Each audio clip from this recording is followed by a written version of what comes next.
네, 전해드린 대로 김정필 전 국무총리 빈소는 어제 이어서 오늘도 정치권 인사들의 조문 행렬 이어지고 있습니다. 정치권 소식 전문가들과 함께 짚어보겠습니다. 네, 김중래 충남대 특임교수, 이현종 문화일보 논설위원, 송국권 영남일보 서울취재본부장, 그리고 유창선 정치평론가 네 분 모셨습니다. 안녕하세요. 안녕하세요. 안녕하세요. 안녕하세요. 네, 첫 번째 주제는 미리 써놓은 묘비명입니다. 자, 어제 별세한 김종필 전 총리가 총 121자의 묘비명을 미리 준비를 해놨다고 하는데요. 그 내용 일부를 잠깐 저희들이 소개를 해드리겠습니다. 네, 한 점 허물 없는 생각을 평생 삶의 지표로 삼았으며 나라 다스림, 그 마음의 뿌리를 무항산이면 무항심이다. 생활이 안정되지 않으면 바른 마음을 견지하기 어렵다고 받고 몸을 바쳤다. 자, 김 교수님 어떻게 보셨어요? 무항산이면 무항심이다. 근대화와 경제 발전을 염원했던 박정희 전 대통령의 어떤 정치 철학과 맥을 같이 하는 내용 아니겠습니까? 그래서 정말 본 뜻에 담긴 그 오묘한 뜻이야. 제가 뭐 어떻게 감히 알 수 있겠냐마는 저게 뭐 맹자의 양해편에 나오고 제 나라 선왕이 만약에 물었을 때 답한 거면 정치 요체라고 하잖아요. 그러게 이런 그 김종필 전 국무총리께서는 저런 생각을 했으면 하지 않습니까? 국가 근대화 산업화에 저러자마자 그런 마음을 갖고 살았다. 네. 아주 굉장히 그 묘비명을 보면서 느낌과 그 깨달음 같은 게 있는 부분도 있는 것 같아요. 네. 역사적 평가는 어떻게 하든지 간에 사람마다 다르게 할 수 있겠지만. 예. 자, 이 김 전 총리가 또 이런 내용을 묘비명에 올리기도 했는데, 예, 보시면요. 이 숱한 질문에 그저 웃음으로 대답하던 사람, 한평생 반려자인 고마운 아내와 이곳에 누웠노라. 자, 보면은 부인을 그동안 얼마나 사랑했는지 예전에 그 부인께서 돌아가셨을 때 굉장히 슬퍼하시는 모습 보이지 않았습니까? 네, 부인 박영옥 여사하고 그 마음에 대한 마음이 아주 이제 각별했던 거로 전해졌거든요. 김종필 전 총리가 자기도 상당히 이제 건강이 안 좋아가지고 뇌졸중 때문에 이제 쓰러져가지고 이제 그런 상태여서 휠체어를 이제 타야 되는 그런 이제 상황이었었는데 그러면서도 또 이제 부인이 암 투병을 이제 계속하는 내내 이렇게 또 부인을 이제 간병을 이제 지극히 했다는 얘기는 아주 이제 유명한 뭐 얘기인데요. 그래서 김종필 전 총리의 이제 말년은 뭐 2004년이었죠. 그때 이제 총선에서 10선에 이제 실패를 한 이후 그때 이제 정계 은퇴를 하고 이제 개인의 생활로 이제 칩거를 하는 이런 생활을 내내 이제 계속을 했는데 그러면서도 이제 충청권 맹주의 역할을 좀 이제 시도를 했는데 말의 정치를 좀 많이 했던 것 같아요. 이제 충청권에서 좀 정치인들이 좀 좋은 말 들으려고 선거 때만 되면 이제 찾아가면은 거기에 대해서 이제 덕담을 해주면서 자신의 영향력을 이제 과시를 하는 존재감을 보여줬는데 하지만 그런 이제 방식도 시간이 지나면서 김 전 총리의 그 정치적인 영향력도 점점 좀 쇠퇴하는 뭐 자연사가 이제 그렇겠습니다만은 뭐 이제 그런 모습을 또 보였었죠. 네. 자, 고 박영옥 여사와는 64년을 이 고락을 함께 하셨는데요. 부부금슬이 참 애틋했던 모양이에요. 그렇습니다. 본인도 그 JP도 뇌졸중으로 2008년경인가요? 상당히 건강이 안 좋았죠. 안 좋았는데 계속 그 간병을 했고 또 박영옥 여사가 그 돌아가신 뒤에 계속 그 빈소를 계속 지켰죠. 그 측근들이 휠체어를 타고 지켰어요. 측근들이 건강에 안 좋으시니까는 잠깐 쉬시라고 해도 뭐 이 사람은 지금 가면은 또 이제 볼 수도 없는 사람인데 내가 뭐 쉰다고 쉬어지겠느냐 이렇게 얘기를 했고. 저도 제일 처음에 정치부 출입할 때 첫 출입처가 신민주공화당이었습니다. 김종필 총재가 이끌던 때였죠. 그래서 제가 청구동 자택에도 몇 번 갔고 또 다른 정치인들 집에도 뭐 과거에는 많이 갔습니다. 요새는 이제 정치부 기자가 그렇게 안 하지만 그때 가면은 특별히 뭐 YS 김영삼 전 대통령 부인 손명순 여사나 몇 분 이렇게 기억에 남는 사람이 있어요. 그런데 그 중에서도 박영옥 여사가 항상 저희들이 뭐 아침에 주로 새벽에 가는데 새벽에 가도 이렇게 떡하고 과일 같은 거를 계속 내오면서 알뜰살뜰 챙기는 그런 모습이 참 보기 좋았어요. 그리고 그러니까는 그 김종필 전 총리에게도 아주 그 정치적으로도 내조를 잘했고 또 부부로서도 금슬이 좋았고 그러니까는 김종필 전 총리께서 잊지를 못했던 거죠. 자, 그럼 이 김종필 전 총리 빈소에 이명박 전 대통령의 조화가 왔다고 그래요. 예. 사실은 뭐 이명박 전 대통령 어떤 면에서 보면 그 대선 경선 과정에서 사실 이제 박근혜 전 대통령과 이명박 전 대통령이 경쟁을 했지 않습니까? 예. 그러니까 다들 보면 그래도 이제 친인척 관계니까 박 전 대통령이 이제 친인척 관계니까 사실은 뭐 그쪽을 지지하지 않겠는가 했었는데 결정적으로 마지막에 이명박 전 대통령이 손을 들어줬습니다. 그랬죠. 그것 때문에 사실은 박근혜 전 대통령이 결론적으로 이명박 전 대통령 경선에서 승리를 했죠. 당시 경선이 정말 치열했거든요. 예. 실제 내부 당원들 지지는 박 전 대통령이 이겼지만 실제 여론조사에서 이명박 전 대통령이 이겼지 않습니까? 예. 예. 그리고 특히 아마 그런 측면에서 보면 아마 제가 볼 때는 이제 그때 당시에 JP의 어떤 지지 선언도 상당히 영향을 미쳤을 거예요. 왜냐하면 일반 여론에서 아니 오죽하면 가족인데 왜 지지를 안 하겠냐 이런 이야기가 사실 할 수 있는 거 아니겠습니까? 예. 이제 그런 측면에서 본다면 박 전 대통령이 그것 때문에 굉장히 상심을 많이 했어요. 그래서 그 이후로 관계가 굉장히 서먹서먹해지고 예. 아마 특히 이제 아마 JP 입장에서 보면 본인이 사실은 주변에서 많이 봐왔을 거 아니겠습니까? 예. 그리고 또 본인이 주장하는 경제에 대한 문제는 오히려 MB가 더 잘할 수 있겠다. 아마 예. 그런 취지에서 한 것 같은데 결국 네. 이제 이후에도 보면 결국 그 관계 때문에 이제 저렇게 이명박 전 대통령은 옥중에 있으면서도 예. 화환을 보냈는데 예. 아마 이제 박 전 대통령 아직까지는 보내지 않을 보내지 않을까요? 앞으로는? 글쎄요. 앞으로도? 오늘까지 안 그런데 보냈는데. 저도 보내지 않는다고 생각하는 것이 예. 특히나 박근혜 전 대통령 탄핵 정국에서 김종필 전 총리가 언론 인터뷰를 하면서 예. 상당히 안 좋게 이야기를 했어요. 박근혜 전 대통령이 박정희 대통령과 유경수 여사의 두 부모의 나쁜 점만 빼닮았다. 이런 이야기를 했고 기억이 나네요. 그때 5천만이 가서 끌어내려고 해도 절대 하야할 사람이 아니다. 네. 고집불통이다. 이런 식으로 아주 박근혜 전 대통령이 탄핵 위기에 몰렸을 때 JP가 아주 안 좋은 이야기를 많이 네. 했기 때문에 상당히 뭐 관계는 지금 안 좋은 상황이죠. 박 전 대통령 입장에서는 좀 마음에 анг음이 있기 마련일 그렇죠. 것 친척 같은데요. 관계고 또 친척 관계고 아버지와 같이 그렇죠. 구테타도 했고 뭐 예. 같이 정치를 했는데 예. 지금 본인이 가장 안 좋았을 때 그런 말을 한 것이 귀에 들어갔을 것이고 네. 예. 물론 뭐 좋을 리는 없겠죠. 네. 근데 이제 저런 이유 때문에 과연 조언을 보내고 안 보내고 했을는지 진짜는 모르겠어요. 무슨 다른 사람 예를 들면 뭐 내가 재판을 받고 있고 수감 생활을 하고 있는데 뭘 그런 걸 보내느냐 그럴 수도 있지 않습니까? 예. 그러나 굳이 정치적으로 생각해서 안 보냈다는 이유를 찾는다면은 지난 대통령 선거 때 후보 선출 과정에서 이명박 후보를 지지했기 때문이라기보다는 지금 저 송본부장이 이야기한 그 부분 때문에 아마 안 보낸 게 아닌가. 그래, 굳이 그 관련해서. 이유 때문에 예. 정치적 판단 때문에 안 보냈다면. 근데 저는 글쎄 그런 것 때문에 조화를 보내고 안 보내고 했을까. 다른 사정과 다른 판단이 있는 거 아닌가 하는 생각도 좀 듭니다. 네. 네. 참 저희들이 전직 대통령들 얘기를 좀 나눠봤는데요. 문재인 대통령이 이 김종필 전 총리의 빈소를 찾을지도 참 궁금합니다. 자, 생전에 문재인 대통령과 이 김종필 전 총리의 어떤 그 관계들을 저희들이 영상으로 한번 준비를 했는데요. 보실까요? 정말 현대사에서 많은 일을 두 분이 함께 깨보셨습니다. 그때 한 일은 돌이켜보면 아무것도 없어요. 이 바쁘신데 이제 점점 더 바빠지시죠. 하여튼 뭐 이게 기대에 끝나지 않게 잘하겠습니다. 열심히 하겠습니다. 설피간 얘기가 하고 싶은 거 다 할 수 있죠. 왜 그런 생각들을 못하는지 몰라요. 예, 또 이 문재인 대통령은 본인의 대담집 대한민국이 묻는다에서 김종필 전 총리와 관련해서 이렇게 적었습니다. 그래픽으로 한번 보시겠습니다. 자, 김 전 총리는 정말 많은 문제를 가슴에 품고 고뇌하고 있는 제 모습을 정확하게 본 노련하고 노회한 은퇴 정치인이다. 또 구식 정치를 벗어야 한다. 나는 JP로부터 좋은 평가를 받고 싶은 생각은 추호도 없다. 자, 이렇게 얘기를 했어요. 좀 어떻게 해석을 해야 될까요? 문재인 대통령의 발언이에요. 네, 그래요.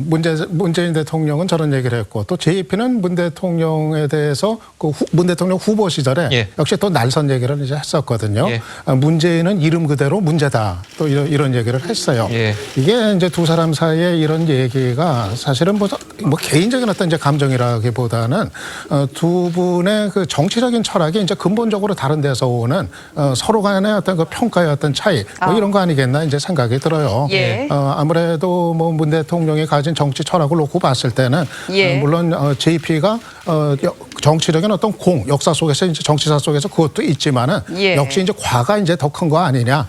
일단 그 민주주의를 어렵게 만든 5.16 군사 쿠데타에 대한 뭐 책임이라든가 정보 정치에 대한 책임이라든가 아무래도 이제 그런 걸 주목을 우선 했을 거고. 예. 예. 그렇기 때문에 일단 이제 문재인 대통령이 글쎄 뭐 조문까지 직접 갈지는 좀 모르겠어요. 어떻게 할지 이제 모르겠는데 그래도 뭐 그거에 상관없이 뭐 청와대 얘기는 고인이 이제 가시는 길에 소홀함이 없도록 하겠다 해가지고 그렇죠. 그 원로 정치인에 대한 이해는 좀 각듯이 이제 갖추겠다는 그런 뜻은 좀 밝힌 것 같습니다. 예. 이낙연 지금- 총리가 그 문재인 대통령이 문상을 올 거냐고 기자들이 물으니까는 한번 내 사견인데 올 것이라고 이야기를 했어요. 올 것이라고 이야기를 했고 또 문재인 대통령이 취임식 때 그 예. 현충원을 찾았을 때 그때도 이승만 전 대통령 또 박정희 전 대통령 묘역까지 그렇죠. 같이 찾은 적이 있기 때문에 예. 또 지금 뭐 출범을 하고 나서 국민 통합을 계속 이야기하고 그런 입장이라면은 뭐 공가가 있지만은 네. 어쨌든 문재인 대통령이 문상을 해야지 맞다고는 생각은 들죠. 예. 지금 정부가 김종필 전 총리에게 국민훈장, 무궁화장을 추수한다고 해서 지금 찬반 양론이 예. 또 뜨겁습니다. 이낙연 총리의 발언 한번 들어볼까요? 훈장 추서해드리기로 내부적으로 정해졌고요. 훈장을 보내드리고 국무회의 의결을 사후에 하는 식으로 이렇게 장의 절차를 모시는 데 소홀함이 없도록 꼼꼼하게 잘 챙기겠습니다. 예. 네, 정부는 뭐 분명히 이 훈장을 추수한다는 입장이지만 네. 훈장을 받아도 된다. 아니다. 지금 네티즌들 사이에서 굉장히 경론이 격화가 되고 있어요. 왜 그런 일단 건가요? 지금 우리나라 훈장 서원법에 보면 우리나라 훈장 11종류가 있습니다. 예. 그 중에서 이제 최고로 치는 것이 이제 무궁화대장입니다. 네. 이거는 이제 현직 대통령이나 전직 대통령 또 영부인 그리고 정말 국가를 위해서 정말 큰 일을 하신 분을 위해서만 주는 것이고 예. 그다음에 이제 민간인한테 주는 것 같은 경우는 이제 국민훈장에서 그 국민훈장 안에도 여러 단계가 있어요. 네. 예. 그중에 최고의 단계가 이제 무궁화 그런 훈장이거든요. 네. 그 현재로 처음에 원래 이게 알려지기로는 이제 무궁화 대원장을 주겠다라고 이제 알려졌었는데 나중에 다시 정정을 해서 그렇죠. 네. 예. 국민훈장 무궁화장을 추수할 예정이다. 근데 물론 이거는 이제 국무회의 의결을 거쳐야 됩니다. 예. 그래서 아직까지 이제 정확히 어떤 것인지 모르겠지만 그러나 우리가 여러 가지 김종필 총리에 대해서는 뭐 공가를 논할 수는 있죠. 네. 그리고 또 어떤 5.16 쿠데타의 어떤 참여 이런 문제 있을 수 있지만 그러나 그분이 남기신 근대화와 또 민주화 사실은 이제 3당 합당이 물론 그런 것도 있겠지만 예. 또 BJP 연합을 통해서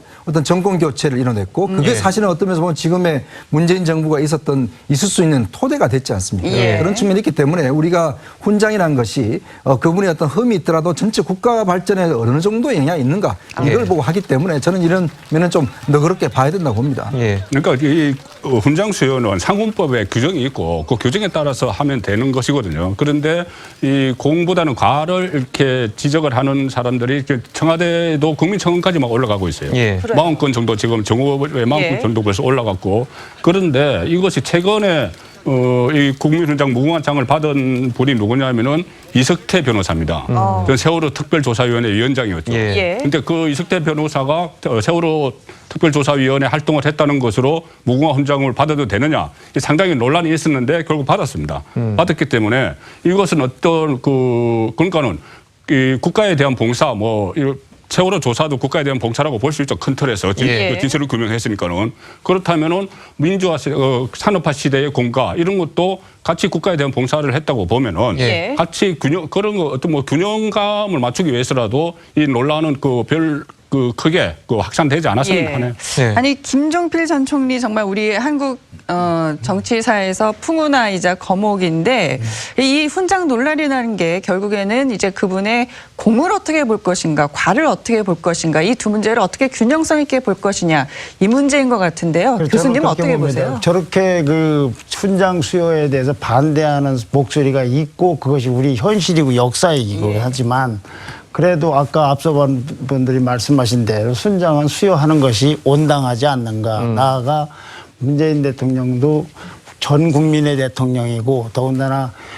서로 간에 싸웠던 남북 간의 화해도 추진하는 마당이니까 예. 김종필 총리에 대해서 개인이 저 김종필 전 총리께서 자기를 어떻게 평가하든 나는 관여하지 않고 그런 구식 정치는 싫다고까지 정책 편안을 표현했으니까 예. 거기도 말하자면 조문도 가는 것이 바람직하지 않나 이런 생각이 들고 그렇지 않으면은 훈장 수여라든가 또는 정무수석을 보내서 예. 미리 이 조문을 표한 것 같은 것도 좀 이상하지 않나 이런 생각이 듭니다. 예. 네, 저는 국민훈장 추서까지는 좀 곤란한 거 아닌가 뭐 생각인데요. 예.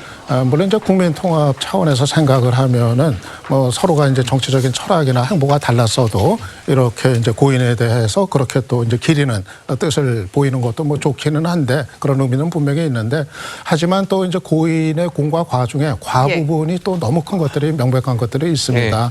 5.16 군사 쿠데타를 뭐 주도했다든가 또 중앙정보부를 이제 창설해가지고 정보정치 시대를 열었던 거, 그리고 이제 유신 본당을 이제 자처해가 하면서 이 유신 독재에 대한 어떤 책임 같은 거 이런 거는 글쎄 이제 흠이라고 하기에는 좀 그 역사적인 어떤 책임이 두고두고 이제 따르는 문제이기 때문에 예. 이런 경우에 있어서 훈장 추서까지 하는 것이 이 역사에 과연 어떻게 기록이 될 것인가 이런 점을 의식을 한다면은 그 마음은 우리가 이제 인간적으로 정말 고인에 대해서 최대한의 예우를 깍듯이 이제 갖춰야 되겠지만은 예. 이 역사에 주는 어떤 그 메시지 같은 거를 생각할 때 그거는 조금 조심해야 될 부분 아닌가 생각을 합니다. 그러니까 역사적인 부분에 대해서 공과가 있는데 역사적인 과에 대해서 어떤 사법적인 처리를 받았다면은 당연히 소원이 취소되죠. 소원 자체가 취소됩니다. 그렇죠. 전두환 노태우 전 대통령도 그 무궁화 대원장 이것은 취소가 안 돼요. 대통령이 받은 거. 예. 나머지 그 군에 있을 때 받은 것이나 그 위에 받은 것이 전부 다 소원이 취소가 됐습니다. 예. 그러니까는 어떤 그 역사에 뭐 가오가 있었다. 그것이 우리가 사법부 판단을 받아서 국민의 판단을 받아서 어떤 그것이 죄로 확정이 됐다. 예. 그렇게 됐다면은 여기서 뭐 취소를 할 수도 있고 안 줄 수도 있지만은 예. 지금 그 판단을 유보가 된 판단은 양쪽에서 갈리는 상황에서 예. 한쪽 판단을 가지고 이것 소원 자체를 반대하는 거는 좀 맞지 않다고 보는 거죠. 예, 알겠습니다. 다음 주제 한번 보시겠습니다. 자, 북한 매체 우리 민족끼리가 이제 24일에 이 북한 인권법과 그 시행기구인 북한 인권재단을 유지하는 것은 이 현재의 남북관계 흐름에 백해무익하다. 이렇게 하면서 폐기를 주장했습니다. 네. 자, 인권 문제 계속 발끈하고 있어요. 북한이. 그래요. 예. 사실 그만큼 북한이 인권 문제에 대해서 민감하다는 걸 증명하고 있는 거 아니겠습니까? 왜냐하면 이제 본인들이 사실 인권 문제가 본격화될 경우에는 이 체제 불안으로 이어질 수 있다는 그런 가능성이 있는 것이죠. 예. 그래서 사실 북한 인권법이 이제 예전 뭐 수십 년 전부터 이미 지금 현재 야당에서 발의가 돼서 예. 지금 여당이 이제 반대를 해 오다가 문재인 대통령이 대표 시절에 이제 전격적으로 도입을 해서 예. 합의를 했지 않습니까? 그런데 최근에 예. 가장 그 북한 인권법의 핵심이 이제 북한 인권센터입니다. 인권센터를 통해서 북한 인권에 대한 여러 가지 어떤 자료들을 축적을 하고 예. 나중에 이걸 이제 문제는 또 어떤 소송이나 이런 걸로 할 수가 있어요. 예. 근데 문제는 이걸 두고 이제 여야 간의 어떤 이견 차로 해서 구성 자체가 안 되다 보니까 지금 사무실도 임대 기간이 끝나서 그냥 빼버리는 상황이거든요. 그렇잖아요. 이제 그리고 좀 특히 최근에 미국도 보면 지금 트럼프 대통령이 북한 인권 문제에 대해서는 그렇게 언급하고 있지 않습니다. 예. 이제 그러다 보니까 지금 북한 측에서 계속 이런 인권 문제, 그다음에 지금 지난번 군 장성회담을 통해서 우리의 어떤 장사정포 이야기를 등등을 하면서 예. 자신들한테 지금 어떤 약점이 될 수 있는 부분들을 계속적으로 하고 있는 것 그렇죠. 같거든요. 예. 그런 면에 비춰본다면 지금 북한은 사실은 어떤 비핵화에 대한 어떤 분명한 조치가 없는 상황에서 뭔가 어떤 핵심적인 약화되는 부분들, 약한 고리들을 좀 끌어나가려는 그런 전술을 쓰고 있지 않는가 예. 저는 그렇게 생각이 듭니다. 교수님 어떻게 보세요? 북한이 북한 인권법 폐기하고 인권재단도 문 닫으라고 아주 강력하게 요구를 하고 있는데 여기에 대한 우리 정부는 어떻게 화답을 해야 될까요? 현실적으로 북한과 이 화해를 추진하고 남북의 그 핵 문제를 해결하는 데 있어서 북한이 저러고 있으면 예. 저 문제를 추진하는 쪽에서는 굉장히 부담스러울 거예요. 원론적인 입장을 떠나서 현실적으로는 그럴 거다 그 얘기죠. 그러나 북한도 정상국가 제대로 된 국가로 가려면 저 문제에 대한 논란이 없는 사회를 만들어야지. 예. 그 북한의 문권 문제가 있는데 그걸 거론하지 말라고 해서 될 문제가 아니지 않는가.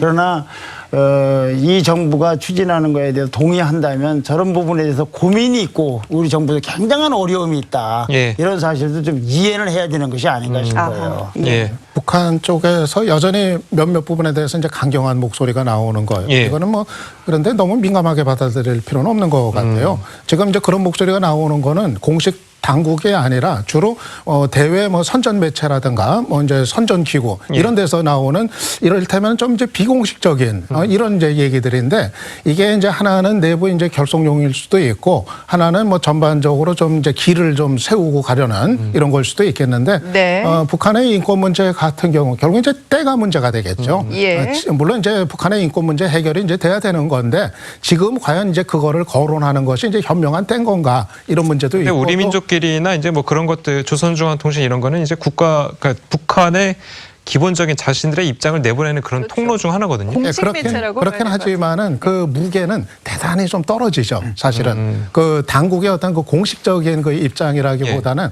그거보다는 조금 밑에 수준 무게를 조금 이제 낮췄을 때 그쪽을 통해서 이제 얘기를 내놓고는 이제 하거든요. 예. 그래서 저는 그 문제는 이미 그 트럼프 대통령이 좀 지난번에 얘기를 했거든요.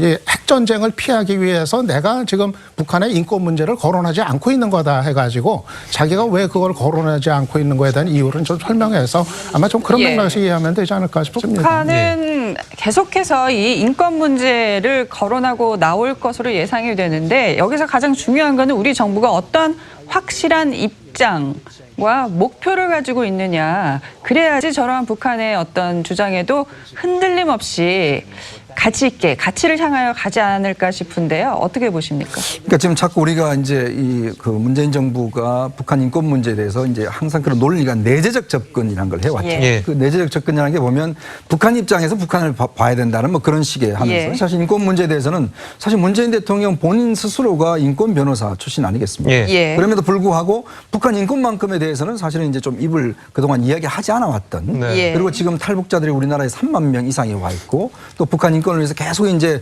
풍선을 날리고 있는 그런 상황인데 사실 그걸 우리가 정부가 막고 있는 상황이죠. 아까 뭐 유창선 평론가 이야기했지만 아마 이제 협상의 당사자 입장에서 보면 이게 이제 껄끄러운 측면이 있을 겁니다. 그렇지만 진짜 이걸 예를 들어서 껄끄러워하는 것인지 아니면 예. 정말 이 문제를 우리가 거론하고 싶지 않은 것인지 이런 문제를 좀 정확히 봐야 될 것 같아요. 즉 예. 북한의 어떤 진정한 우리가 체제 경쟁이나 어떤 북한의 어떤 민주화, 북한의 어떤 비핵화를 이루기 위해서는 결국 이 인권 문제가 해결되지 않고서는 이루어질 수가 없습니다. 모든 나라 마찬가지거든요. 예. 그래서 저는 그런 문제는 우리 정부가 기본적인 입장을 가지고 있대 이런 부분을 좀 더 유연하게 전략을 펼칠 필요는 있다고 봅니다. 예.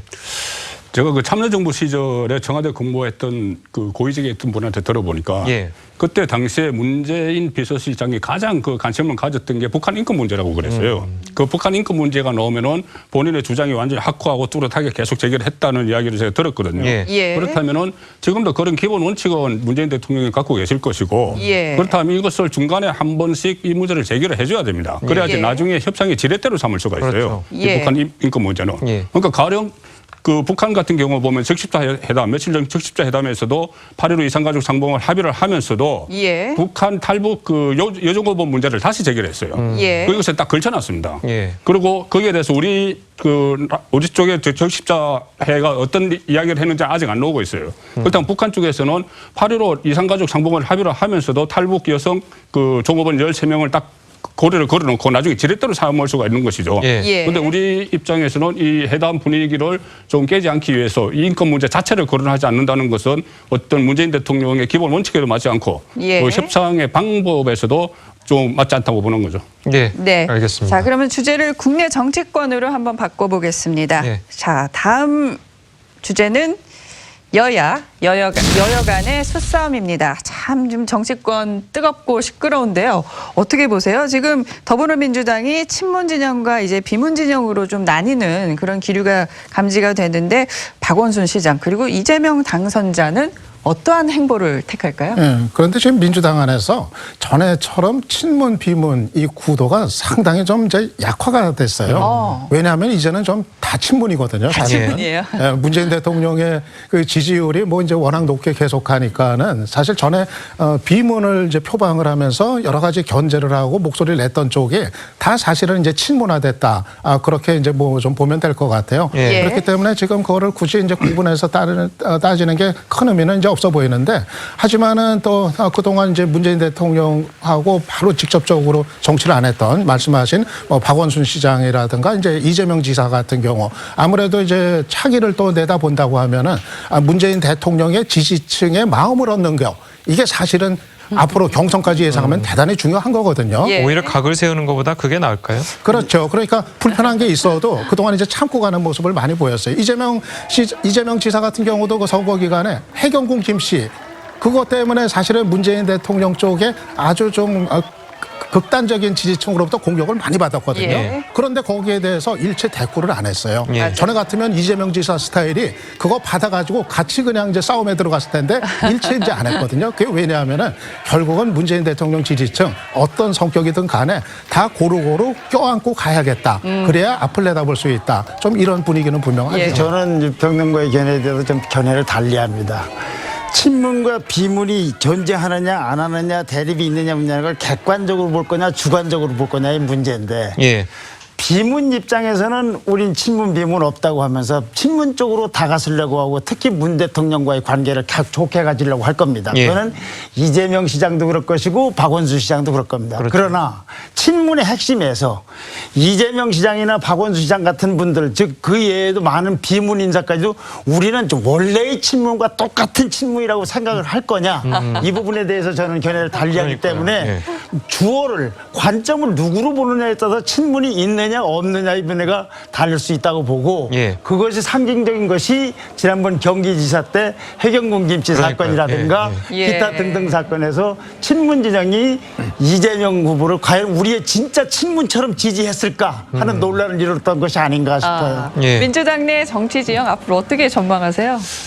상당히 복잡해진 흥미진진한데요. 것이 일단은 지방선거에서 압승을 했죠. 압승을 하면서 친문 쪽에 자기 대권 주자가 한 사람이 새로 탄생을 했습니다. 김경수 경남도지사 당선자. 예. 그다음에 비문 쪽에서 박원순 시장이나 또 이재명 도지사 당선자 같은 경우에 새로 등장을 했어요. 예. 이 상황에서 8월 달에 전당대회가 있습니다. 8월 달에 예. 새 대표를 뽑아요. 그렇죠. 거기에 되면은 지금 친문이 지난 1년 동안 추미애 대표 체제에서 민주당의 협조를 여당의 협조를 충분히 받지 못했다고 생각을 하거든요.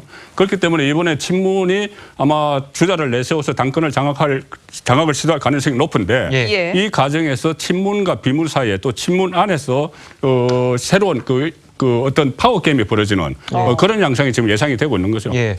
그냥 보통 타차기 대권 주자라고 하면 현재의 대통령과 각을 세우는 게 뭐 보통 이제 정치의 하나의 공식 아니었겠습니까? 그렇죠. 그런데 이번에는 좀 다른 게 지지율 때문인가요?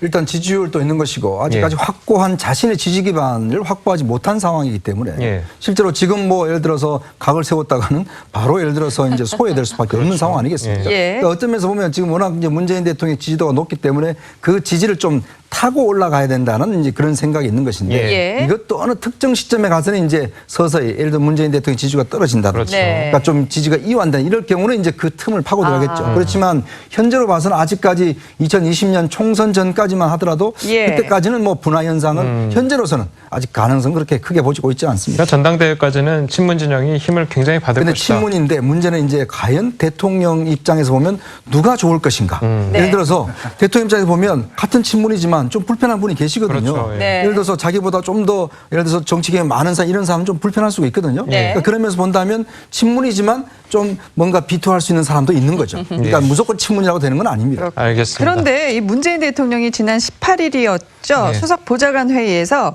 이 지방선거 압승 결과에 대해서 이런 얘기를 했습니다. 전적으로 청와대 비서실과 내각이 잘해준 덕분이다. 평론가님, 더불어민주당 얘기가 없어요. 그건 뭐 일부러 뺀 거는 아닐 것 같아요. 상식적으로 예. 일단은 뭐 민주당이 이긴 건데 뭐 설마니 민주당은 별로 한 거 없다. 그래서 뭐 일부러 뺐을까 이제 예. 싶기는 하거든요. 어떻게 보면은 그거는 또 이제 뭐 민주당이 했던 역할은 뭐 당연시하고 뭐 그 얘기를 한 것 같은데. 네.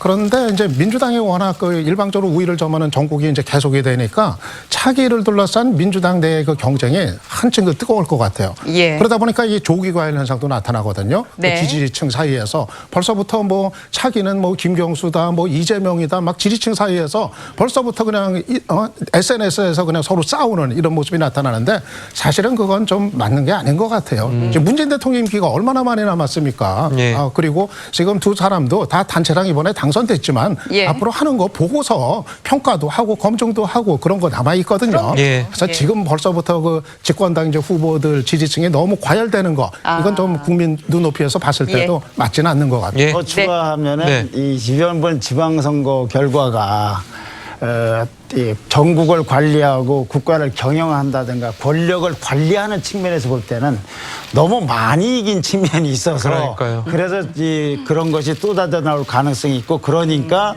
조국 수석을 통해서 이렇게 좀 통제적인 분위기 이렇게 요동치지 못하도록 차분하게. 하는 네. 그런 측면이 있는 게 아닌가 싶어요. 좀, 네. 예, 알겠습니다. 오늘 네 분 말씀은 여기까지 듣겠습니다. 감사합니다. 감사합니다. 잘 들었습니다.